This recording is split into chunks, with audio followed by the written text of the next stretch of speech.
আরে টুটু, আর কত ঘুমাবি? দেখ, চারপাশে সবাই কত কাজ করছে। চল, আমরাও কিছু করি। হুম, কিসের কাজ মিঠু?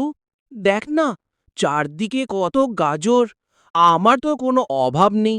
আর আমি তো একদিন অনেক বড় একটা বাগান বানাবো, যেখানে হাজার হাজার গাজর হবে। তখন আর কাজ করতে হবে না। শুধু স্বপ্ন দেখলে তো হবে না টুটু। স্বপ্নকে সত্যিই করতে হলে পরিশ্রম করতে হয়।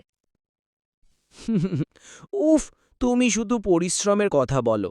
আমি আমার বাগানটা মনের মধ্যে এঁকে ফেলেছি। দেখবে, একদিন ঠিকই হবে।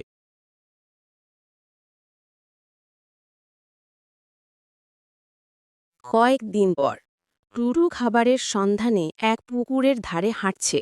হঠাৎ সে ডুগডুগি কুকুরের সাথে দেখা করে, যে একটি ছোট গাছের চারা লাগাচ্ছে। ডুগডুগি দাদু, আপনি এখনো এত কাজ করেন? আপনার তো সব আছে। আরে টুটু, কাজ তো জীবনের অংশ।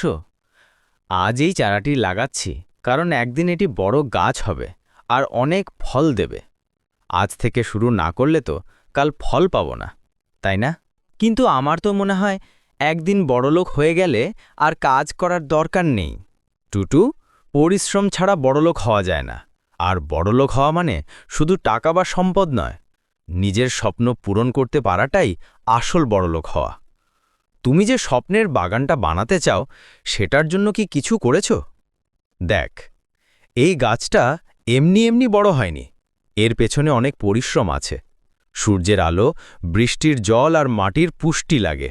সবচেয়ে বেশি লাগে ধৈর্য। পরের দিন টুটু ঘুম থেকে তাড়াতাড়ি ওঠে। মিঠু পাখি অবাক হয়ে তাকে দেখে। টুটু তার স্বপ্নের বাগান তৈরির জন্য একটি জায়গা খোঁজে। সে মাটি খুঁড়তে শুরু করে। প্রথম কয়েকদিন তার খুব কষ্ট হয়। ওফ মিঠু, এটা তো আমার ভাবনার চেয়ে অনেক কঠিন। কিন্তু তুমি হাল ছেড়ো না টুটু। দেখো, পরিশ্রম করতে করতে তোমার কাজটা কতটা সহজ হয়ে গেছে। মিঠুও তাকে সাহায্য করতে শুরু করে।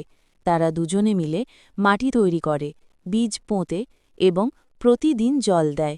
ধীরে ধীরে ছোট ছোট অঙ্কুর বের হয়। টুটু আনন্দে আত্মহারা হয়ে যায়। কয়েক মাস পর দৃশ্য সম্পূর্ণ পাল্টে গেছে। টুটুর স্বপ্নের বাগানটি এখন সবুজে ভরা। গাছে গাছে বড় বড় গাজর, মূলা আর শাক সবজি। টুটু এবং মিঠু হাসি মুখে বাগানের পরিচর্যা করছে। মিঠু, দেখ, আমার স্বপ্নের বাগানটা সত্যি হয়ে গেছে।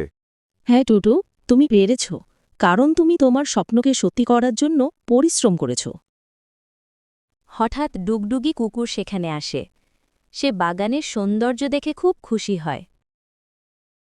ডুগডুগি, আমি জানতাম তুমি পারবে টুটু, কারণ পরিশ্রম কখনো বৃথা যায় না। আজ তুমি কেবল একটি বাগান তৈরি করনি, তুমি নিজেকেও প্রমাণ করেছ যে ধৈর্য আর পরিশ্রম দিয়ে সবকিছু জয় করা সম্ভব। পরিশ্রম কখনো বৃথা যায় না। তোমার স্বপ্ন যত বড়, তোমার পরিশ্রমও তত বড় হতে হবে।